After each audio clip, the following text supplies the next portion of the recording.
नमस्कार, मेरा नाम तजिंदर कौर सिमरन है। मैं सिमरन केयर फाउंडेशन की ट्रस्टी चेयरपर्सन हूँ मेन।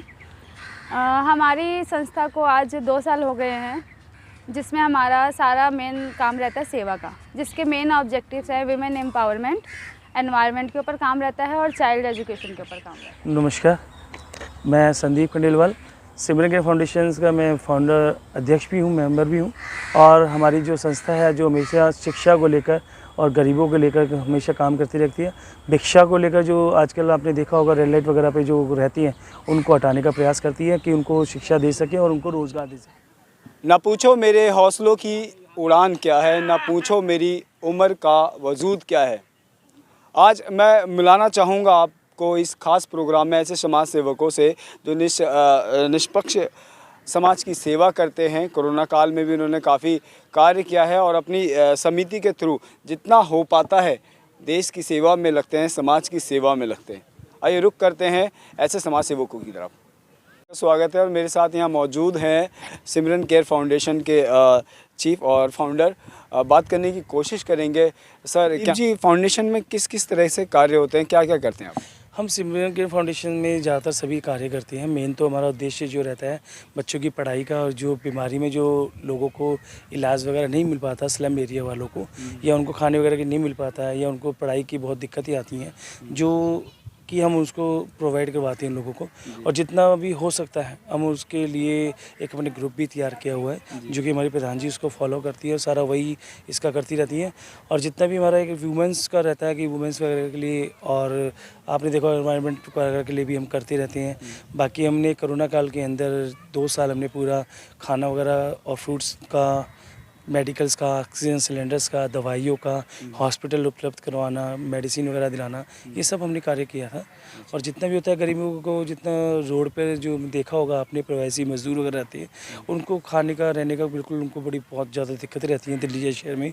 तो उनको हम जितना भी हो सकता है सड़कों पर हम अपना कंबल वितरण वगैरह या खाना वगैरह उनको हम उपलब्ध कराती रहती हैं। अच्छा, जागरूकता मिशन को आप किस तरह से लेते हैं? बच्चों को या जो लोग बागों को जागरूकता बहुत ज़रूरी है आज, तो उसको किस तरह से लेते हैं आप? नहीं, देखो जागरूकता तो बहुत ज़रूरी है आज के टाइम में, क्योंकि आजकल आप देखिए बच्चों को पढ़ना चाहिए, क्योंकि आज के टाइम में जो पढ़ाई है वही जागरूक करती है।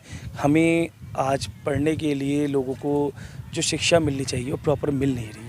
देखो, हम वादे तो हमारे हो जाते हैं, लेकिन वो वादे हमारे हो नहीं पाती। आज भी अगर आपको स्कूल में एडमिशन कराना हो, बड़े स्कूलों में कैटेगरी देते हैं, सब कुछ देते हैं, लेकिन उनको प्रॉपर लोगों को एडमिशन नहीं मिलती। तो मैं एक ये कहता हूँ कि जो NGOs वगैरह हैं वो इनमें आगे आएँ, और जो स्लम एरिया के बच्चे हैं जिनमें प्रतिभा बहुत ज़्यादा होती है, जो पढ़ना चाहती हैं वो पढ़ नहीं पाती हैं, तो हमारा एक मकसद रहता है कि हम उनको शिक्षा दिलाएं। और आने वाले टाइम में जितना हो सके हमारा एक जो है स्कूल्स वगैरह भी हम अपने NGO की तरफ से खोलें, हॉस्पिटल्स वगैरह खोलें जहाँ निःशुल्क इलाज हो सके। अच्छा संदीप जी, जैसे कि कोरोना काल एक बहुत बड़ी आपत्ति था हमारे देश पे, और अब भी कहीं ना कहीं हमारा देश अब भी जूझ रहा है इस आपत्ति से। तो फूड डिस्ट्रीब्यूशन के साथ साथ कभी एजुकेशन की तरफ आपने उस समय ध्यान दिया कि बच्चों को कुछ ऐसी चीज़ें चाहिए होती हैं? देखो, खाना तो चाहिए जीवन के लिए, तो जीवन के लिए पढ़ाई भी बहुत एक अहम हिस्सा है और बहुत बहुत ज़रूरी। सांसें हों और सांसों के साथ पढ़ाई है, जो एजुकेशन ना हो तो बेकार है सब। तो आपने कुछ ऐसे फूड डिस्ट्रीब्यूशन के साथ कुछ एजुकेशन की तरफ भी ध्यान दिया था? बिल्कुल बिल्कुल बिल्कुल, एजुकेशन के लिए दिया। हमारे NGO में काफ़ी हो गए, हम इस टाइम पढ़ा भी रहे हैं। शायद हमारे NGO में अभी कुछ टाइम पहले ही हमारे पास आया हुआ था, मिडिल क्लास फैमिली थी वो, जो जब जॉब वगैरह जब चले गई थी कईयों की, तो उसमें लोगों बच्चे की फ़ीस नहीं भरा पाई थी, ना उनको बुक्स वगैरह नहीं मिल पाई थी। तो हमारी जो सिमरन जी हैं इन्होंने जाकर उनके घर में बुक्स वगैरह भी दी हैं, और उनको प्रोत्साहित भी करती है कि कभी भी अगर कोई दिक्कत आती है तो हमारे NGO से संपर्क करें। जितना भी हो सकता है हम कॉपी वगैरह स्लम एरिया में जाके ट्यूशन्स भी पढ़ाती हैं, जो ये अपने 2 घंटे अपने ट्यूशन्स भी देती हैं स्लम एरियाओं में। और आप तिलक नगर में भी जा सकते हैं, जहांगीरपुरी एरिया है उधर भी जा सकते हैं, वहाँ हमारी क्लासेस वगैरह चलती हैं। ये अपने घरों में भी क्लासेस देती हैं। और देखो, शिक्षा मैं अभी भी यही कहूँगा कि स्लम एरिया में गवर्नमेंट को पहुंचना चाहिए, जो शिक्षा उनको नहीं मिल पा रही। गवर्नमेंट स्कूल जो कई दिखाते हैं जो बहुत अच्छी शिक्षा दे रहे हैं, लेकिन जो लोग हैं वहाँ रहने वाले उनको शिक्षा नहीं मिल पा रही है। आप वहाँ जाके देखिए, हमें वहाँ पे जाके उनको जागरूक करना पड़ेगा, जो जागरूक नहीं कर पा रहे हैं हमारी गवर्नमेंट भी। ठीक है, हम पोस्टरबाजी करते हैं, पोस्टर भी दिखाते हैं, न्यूज़ भी दिखाते हैं, लेकिन हमें उनके घर जाकर उनको जागरूक करना पड़ेगा। क्योंकि जो उनकी जो मेंटालिटी बढ़ी हुई है ना कि बच्चे बड़ी हों 10 साल के और वो कमा के लेके आए। स्लम एरिया में आपने देखा रेड लाइट में छोटे-छोटे बच्चे आपको भीख मांगते हुए दिखते हैं। हमने भीख के लिए भी एक वो चलाया हुआ है कि भिक्षा ना दी, भिक्षा की बजाय उन बच्चों के पास जाएँ, घर पर जाएँ और वहाँ देखें उनकी कंडीशन कि वो भिक्षा क्यों, क्योंकि भिक्षा के माफिक ना गिरोह खड़ा हो चुका है, उस गिरोह को भी हमें ख़त्म करना है। यानी कि कहने का मतलब आपका ये है, नो भिक्षा ओनली ऑन शिक्षा। शिक्षा, बिल्कुल, ये हमारा स्लोगन आपने तैयार कर दिया है और स्लोगन को हम आगे यही लेके चलेंगे, क्योंकि नो भिक्षा ओनली शिक्षा, क्योंकि शिक्षा सबसे पहले है, क्योंकि शिक्षा से आदमी आज कहाँ से कहाँ पहुँच सकता है। हमारे बड़े बड़े नेता हैं जो बिल्कुल जीरो थे और शिक्षा ग्रहण की तभी आज आगे। और मैं एक यही कहूँगा कि जितनी भी शिक्षा हैं उनको प्रोत्साहित करें, एनजीओ के माध्यम से स्कूल वगैरह खोले जाएँ जिनको शिक्षा दे, गवर्नमेंट उसको फैसिलिटी देती है, गवर्नमेंट के थ्रू चले वो, जो जैसे गवर्नमेंट स्कूल होते हैं ऐसे एनजीओ भी चलाएँ।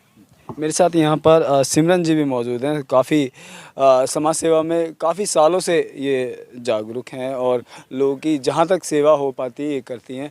सिमरन जी, सबसे पहले तो मैं जानना चाहूँगा कि ये समाज सेवा का जो भाव है आपके अंदर कहाँ से आया? सबसे पहले तो इस आपके प्रश्न के लिए कि समाज सेवा का भाव मेरे में कैसे आया, सबसे पहले मैं अपने गुरुजी का बहुत बहुत धन्यवाद करूंगी, ठाकुर दलीप सिंह जी का, जो नामधारी पंथ से हैं, मैं उनको ही फॉलो करती हूँ। तो मुझे सेवा के क्षेत्र में उन्होंने ही आगे लाया था। उनकी एनजीओ में मैं सेवा करती थी आज से 6-7 साल पहले, जहाँ पर निःशुल्क बच्चों को पार्क में बैठ के मैं पढ़ाती हुई थी, स्लम एरिया में जाके उनको पढ़ाती थी। और मेन जो गर्ल्स हैं उनका मैंने 3 लड़कियों का एडमिशन करवाया था गवर्नमेंट स्कूल में पढ़ा के। और ऐसे नहीं है कि हम लोग अपनी एनजीओ से गए तो उनका एडमिशन हो गया, उनको पढ़ा कर पहले प्रॉपर टाइम देके उनका एंट्रेंस क्लियर करवा के हमने एडमिशन करवाया था। तो ये प्रेरणा मुझे मेरे गुरुजी से मिली है, ठाकुर दलीप सिंह जी से। तो वो शिक्षा को ज़्यादा महत्व देते हैं कि जो बच्चे नहीं पढ़ रहे उनको पढ़ाना है, बस शिक्षा का मेन महत्व है। तो उनसे मैंने सेवा करना सीखा और उनके साथ रह के मैंने 6-7 साल निःशुल्क सेवा करी। वहाँ से मैंने सेवा करने के बाद अपना एक एनजीओ बनाने का फ़ैसला किया, जिसमें मैं चाहती थी कि मैं अपने हिसाब से और भी चीज़ों को ऐड कर कर जिनको किसी तरह की हेल्प नहीं पहुँच पाती, हर क्षेत्र में मैं उस तरह से हेल्प कर पाऊँ।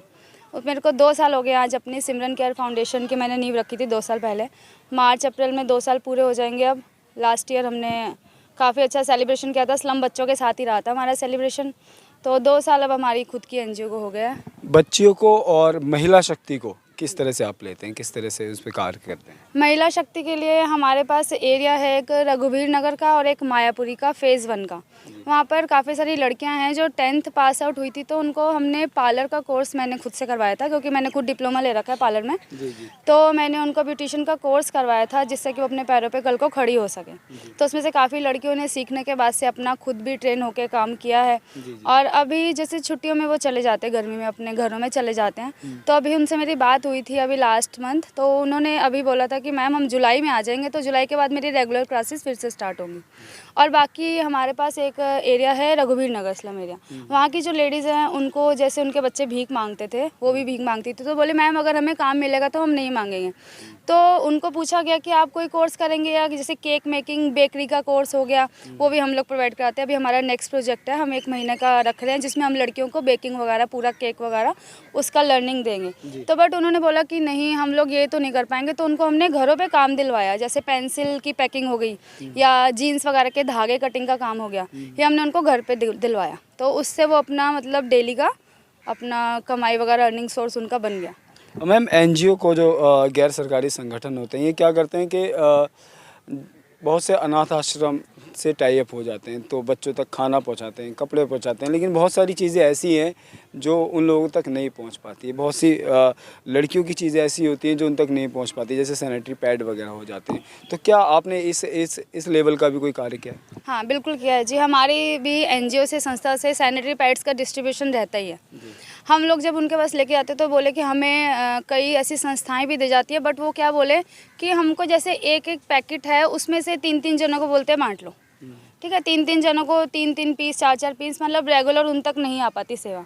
तो ये चीज़ हमने देखी, तो हम इसको बहुत ही ट्रांसपेरेंटली लेके चलते हैं कि हमारी संस्था है, उसमें हमारा फ्रेंड सर्कल है, हमारा ग्रुप बना हुआ है। हम खुद से लेकर, या कोई लोग हमसे कांटेक्ट करते हैं कि मैम आप में ये चीज़ें भी हमने देखी हैं, आप लोग ये सैनिटरी पैड्स देते हैं, तो हम लोग सेवा देना चाहते हैं। तो हम उनसे सेवा लेकर या अपनी तरफ से सारी करके हम रेगुलर उनके स्लम एरिया तक लेडीज़ को सैनिटरी पैड्स देकर आते हैं।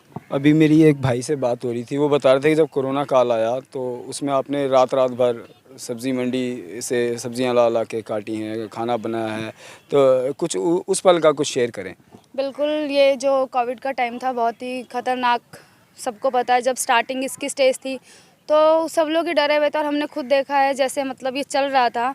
तो एक दिन हम लोग ऐसे बैठे थे तो हमारे पास एक कॉल है कि मैम आपकी एनजीओ है तो हम लोग को ऐसे सिलेंडर प्रोवाइड करवा दीजिए प्लीज़, कहीं से भी हो सकता है। तो वो मुझे याद है फर्स्ट डे था, तो हम लोग ने ऐसे बात करी तो एक थी सिस्टर थी हॉस्पिटल की, वो हॉस्पिटल में लगी थी, सिस्टर की जॉब थी उनकी। तो उन्होंने बोला कि मैम ऐसा है, हमारे से आप सिलेंडर लेके दे सकते हैं। तो हमें इतना तो पता नहीं था कि क्या होता है सिलेंडर का हिसाब किताब। हमने उनसे बात करी तो मेरे को याद है 12:30-1 बजे हम लोग स्कूटी पे गए, उन्होंने हमें अपने एरिया में बुलाया है। सॉरी मैं उनका नाम नहीं ऐसे सबके सामने लाना चाहती है एरिया। तो हम उनके पास गए तो उन्होंने, आप मानोगे मेरे को 7 kg का सिलेंडर था इतना सा, उन्होंने मुझसे 39,000 की डिमांड करी। तो मैंने आगे से उस फैमिली को साफ साफ उनसे डायरेक्ट लाइन पे लेके बात करवाई। तो वो बोले कि हाँ मैम हम जितने भी देंगे हमारी मदर का, क्योंकि नया नया था, सब लोग बहुत ही ज़्यादा डरे हुए थे। तो हमने उनको वहीं बुला के 39,000 का सिलेंडर उनके हवाले किया। उसके बाद हमने बैठ के, हमारे प्रेसिडेंट हैं संदीप जी, इनके साथ बैठ के हमने डिस्कस किया कि भाई ऐसे लोग इतने ज़्यादा परेशान हैं और 40,000 का सिलेंडर, वो भी सिर्फ 5 kg 7 kg का, जो कि मुश्किल से 2 या 3 घंटे चलेगा। तो हमने बात करी, उसके बाद हमने डिस्कस किया। पर काफ़ी सारे हमारे साथ ऐसे महकमे के लोग जुड़े हुए हैं, जैसे पुलिस वाले डीसीपी सर हैं, काफ़ी सारे ऐसे हमारे अपने लोकल थाने के सर हैं, एसएचओ साहब हैं। तो हमने उनसे बात करी कि अगर हम ये सेवा करना चाहें जेन्युइनली, कि 40,000 50,000 1-1 लाख तक लोगों ने सिलेंडर दिए ब्लैक में, ठीक है। तो पकड़ा भी था। हाँ, उन्होंने हमें बोला था सर ने कि आप ऐसे लोगों के हमें नंबर भी दे दीजिए। हमने बोला सर वो देखेंगे अगर हमें दोबारा कॉल आती है तो, पर हम ये काम करना चाह रहे हैं एज ए सेवा। तो सर ने हमारे को अपने लेटर हेड पे साइन करके सब दिए। तो हमने जेन्युइन तरीके से सिलेंडर्स बाहर कई सिटी से मंगाए और लोगों को बिल्कुल सेवा के तौर पे जितना हमारे पास आया, पूरा जीएसटी के सिर्फ साथ एक पर्ची अपने एनजीओ की काटते थे 500-1000 रुपये की, जो हमारे लंगर में जाती थी। तो हमने आधी रात को जाके लोगों को सिलेंडर ऑक्सीजन प्रोवाइड करवाया। पफ्स लेकर आए हम जाके, जहाँ से हमें सस्ते मिले, जितना हमने सोचा कि मतलब जो हम अफोर्ड कर सके, वो लेके पफ्स हमने अपनी गाड़ी में रख के इमरजेंसी केस में रात को 2-2 3-3 बजे तक लोगों के घर पर सेवा पहुँचाई है। तो काफ़ी सर वगैरह इससे बहुत खुश हुए। यहाँ तक कि उसके बाद एसएचओ साहब, डीएसपी साहब, डीसीपी वगैरह, उन सबके भी कॉल आने लग गए संदीप जी को कि ऐसे ऐसे आप बहुत अच्छी सेवा कर रहे हो, तो हमारे भी किसी जान पहचान वालों को चाहिए, तो हमने उनको भी प्रोवाइड कराए। तो मतलब ये हमने देखा कि लोगों ने किसी की जान की कोई कीमत नहीं समझी। ये हमको रह के पता लगा सच में 1 साल के अंदर कि बस लोगों ने कोविड को भी एक पैसा कमाने का जरिया समझा था।